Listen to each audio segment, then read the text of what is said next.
వైసీపీపై Tanuku MLA Armilli Radhakrishna fire అయ్యారు. గతంలో CM చంద్రబాబుపై అక్రమంగా స్కిల్ కేసు పెట్టి వేధించారని మండిపడ్డారు.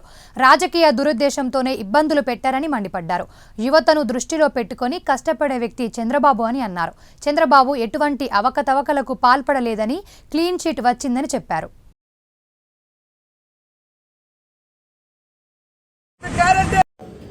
మీడియా మిత్రులందరికీ నమస్కారాలు తెలియజేసుకుంటూ,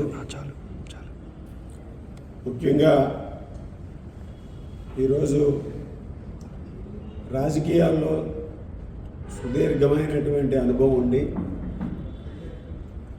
ఒక నిష్కలంకుడిగా ఉన్నటువంటి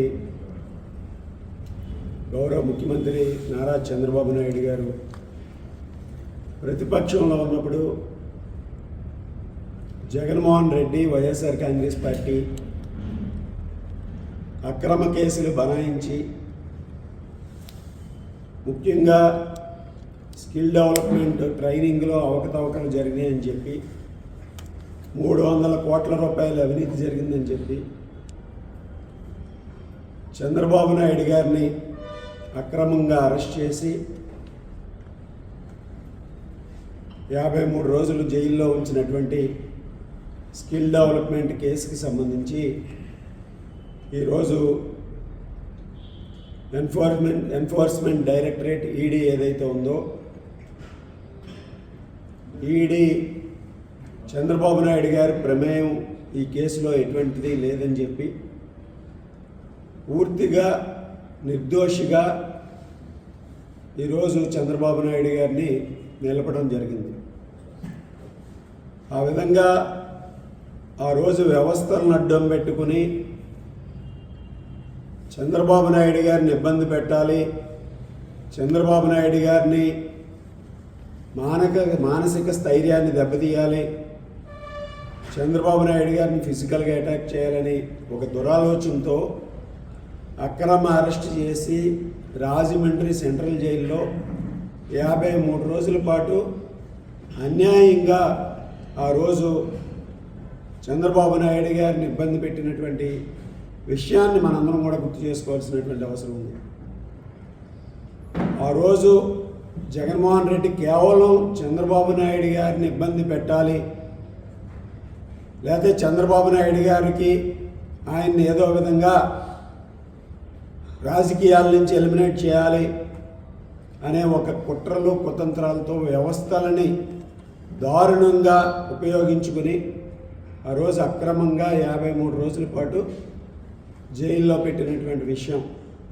ఈరోజు దానికి సంబంధించి ఇప్పటికే రాష్ట్ర దర్యాప్తు సంస్థ ఏదైతే సిఐడి ఉందో ఆ సిఐడి కూడా ఇందులో చంద్రబాబు నాయుడు గారి ప్రమేయం లేదు, ఎటువంటి అవకతవకలు జరగలేదని ఈరోజు పూర్తిగా కావాలని కక్షపూరితంగా చేశారని వారు ఏసీబీ కోర్టుకు కూడా ఛార్జ్షీట్లో సమర్పించడం, ఏసీబీ కోర్టు కూడా దాదాపు చంద్రబాబు నాయుడు గారితో పాటు 36 మంది మీద ఈ కేసుని కొట్టివేయడం జరిగింది.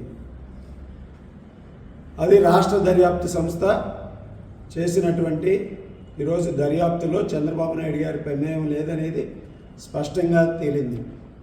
అలాగే ఈరోజు కేంద్ర దర్యాప్తు సంస్థ ఈడీ కూడా చంద్రబాబు నాయుడు గారి ప్రమేయం లేదని ఈరోజు ఛార్జ్షీట్ని సబ్మిట్ చేసి ఆయనకి క్లీన్ చిట్ ఇవ్వడం జరిగింది.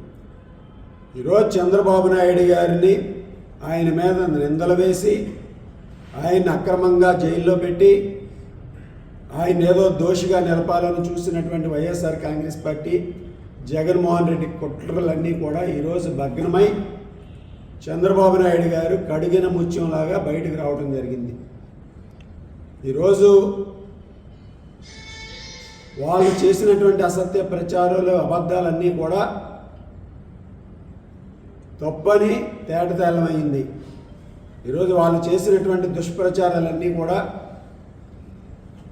ఈరోజు నిలబడలేనటువంటి పరిస్థితి ఏర్పడింది. ఆ విధంగా చంద్రబాబు నాయుడు గారి మీద ఈరోజు వీళ్ళు చేసినటువంటి కుట్రలన్నీ కూడా భగ్నమై 2 దర్యాప్తు సంస్థలు కూడా ఈరోజు చంద్రబాబు నాయుడు గారిని వారి ప్రమేయం లేదని స్పష్టంగా తెలియజేయడం జరిగింది. ఆ రోజు రాష్ట్రంలో ఉన్నటువంటి యువతకి నైపుణ్య శిక్షణ అందించి యువత భవిష్యత్తుని కాపాడాలనే ఉద్దేశంతో ఒక మంచి కార్యక్రమానికి రూపకల్పన చేసి ఆ రోజు సిమెన్స్ సంస్థతో ఒప్పందం చేసుకుని దాదాపు 3300 కోట్ల రూపాయలతో రాష్ట్రంలో ఉన్నటువంటి యువత అందరికీ కూడా స్కిల్ ట్రైనింగ్ ఇచ్చి వారికి ఉద్యోగాలు ఇవ్వాలనే లక్ష్యంతో ఆ రోజు ప్రభుత్వం పనిచేస్తే దానికి మోకాలొడ్డి దాంట్లో ఏదో 300 కోట్ల అవినీతి జరిగిందని తప్పుడు ప్రచారాలు తప్పుడు డాక్యుమెంట్లు సృష్టించి హడావుడిగా ఆ రోజు అర్ధరాత్రి చంద్రబాబు నాయుడు గారిని అరెస్ట్ చేసి 53 రోజుల పాటు రాజమండ్రి సెంట్రల్ జైల్లో ఎన్నో ఇబ్బందులకు గురి చేసినటువంటి వాస్తవాన్ని మనందరం కూడా గుర్తు చేసుకోవాల్సినటువంటి అవసరం. ఈరోజు అటువంటి పరిస్థితి నుంచి మరలా చంద్రబాబు నాయుడు గారు వారి ప్రమేయం లేదని పూర్తిగా 2 దర్యాప్తు సంస్థలు తెలియజేయడాన్ని ఈరోజు వైఎస్ఆర్ కాంగ్రెస్ పార్టీ నాయకులకు జగన్మోహన్ రెడ్డికి చెంపబెట్టు లాంటిది ఇది. ఈరోజు జగన్మోహన్ రెడ్డి అక్రమంగా షెల్ కంపెనీలు పెట్టి క్విట్ ప్రో కోలో తండ్రి అధికారాన్ని అడ్డం పెట్టుకుని 40,000 కోట్ల పైగా దోచుకొని రాష్ట్రాన్ని భ్రష్టు పట్టించినటువంటి వ్యక్తి జగన్మోహన్ రెడ్డి. ఆయన 16 నెలలు జైల్లో ఉన్నాడు. నేను జైల్లో ఉన్నాను కాబట్టి చంద్రబాబు నాయుడు గారు కూడా జైల్లో ఉండాలని ఒక కుట్రతో చంద్రబాబు నాయుడు గారిని అక్రమంగా అరెస్ట్ చేసినటువంటి దుర్మార్గుడు జగన్మోహన్ రెడ్డి ఈరోజు ఏం సమాధానం చెప్తాడు? ఉన్నాయి సిబిఐ చేసినటువంటి దర్యాప్తు కేసులు అలాగే ఉన్నాయి. కానీ ఈరోజు చంద్రబాబు నాయుడు గారు నువ్వు పెట్టినటువంటి అక్రమ కేసుల మీద 2 దర్యాప్తు సంస్థలు కూడా చంద్రబాబు నాయుడు గారి ప్రమేయం లేదనేది స్పష్టంగా తెలియజేసి ఏసీబీ కోర్టు ఆ కేసును కూడా క్లోజ్ చేయడం జరిగింది. ఈరోజు మీ అందరికీ కూడా చెప్పబెట్టు. ఈరోజు జగన్మోహన్ రెడ్డికి ప్రజలకి క్షమాపణ చెప్పాల్సినటువంటి అవసరం ఉంది. చంద్రబాబు నాయుడు గారికి వీళ్ళు చేసినటువంటి దుర్మార్గం వాళ్ళు సమాధానం చెప్పాల్సినటువంటి ఉంది రాష్ట్ర ప్రజలకి. వీళ్ళు ఎన్ని కుట్రలు కుతంత్రాలు చేసి చంద్రబాబు నాయుడు గారిని జైల్లో పెట్టి ఈ రాష్ట్రంలో రాజకీయాలకి ఒక కొత్త మలుపుకి నాంది పలికినటువంటి ఆ రోజు దుర్మార్గపు ఆలోచనలు, మీరు చేసినటువంటి దుర్మార్గపు చర్యల వల్ల ఈరోజు మీరు 11 సీట్లకి పరిమితమయ్యారు. ఈరోజు ఇప్పటికైనా బుద్ధి తెచ్చుకొని చంద్రబాబు నాయుడు గారికి క్షమాపణలు చెప్పి ఈరోజు ఇటువంటి భవిష్యత్తులో ఇటువంటి కుట్రలకి కుతంత్రాలకి మీరు పాల్పడకుండా ఉండాలని సందర్భంగా మీకు తెలియజేస్తున్నాం. ఈరోజు చంద్రబాబు నాయుడు గారి మీద మీరు ఎన్ని కుట్రలు కుతంత్రాలు చేసి అక్రమ కేసులు పెట్టినా సరే ఈ రాష్ట్ర ప్రజలు ఒక విశ్వాసంతో చంద్రబాబు నాయుడు గారిని ముఖ్యమంత్రి చేయాలని ఒక లక్ష్యంతో ఈరోజు కూటమి ప్రభుత్వాన్ని ఈరోజు గెలిపించడం జరిగింది.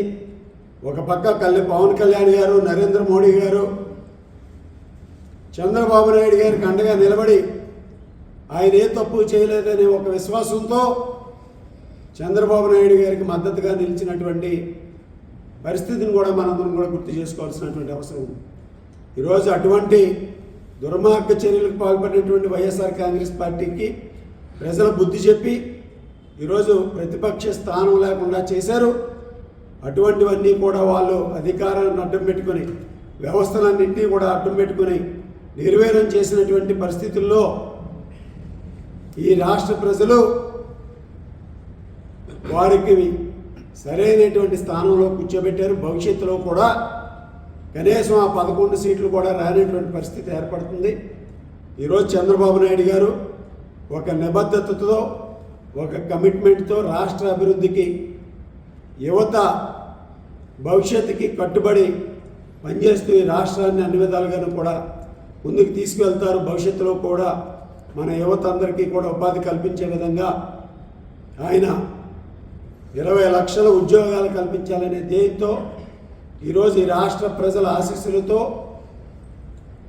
అక్కడ ప్రధానమంత్రి మన నరేంద్ర మోడీ గారి సహకారం, ఇక్కడ పవన్ కళ్యాణ్ గారి సహకారంతో ఒక మంచి సుపరిపాలన అందిస్తూ ముందుకు వెళ్తారని సందర్భంగా తెలియజేసుకుంటాం.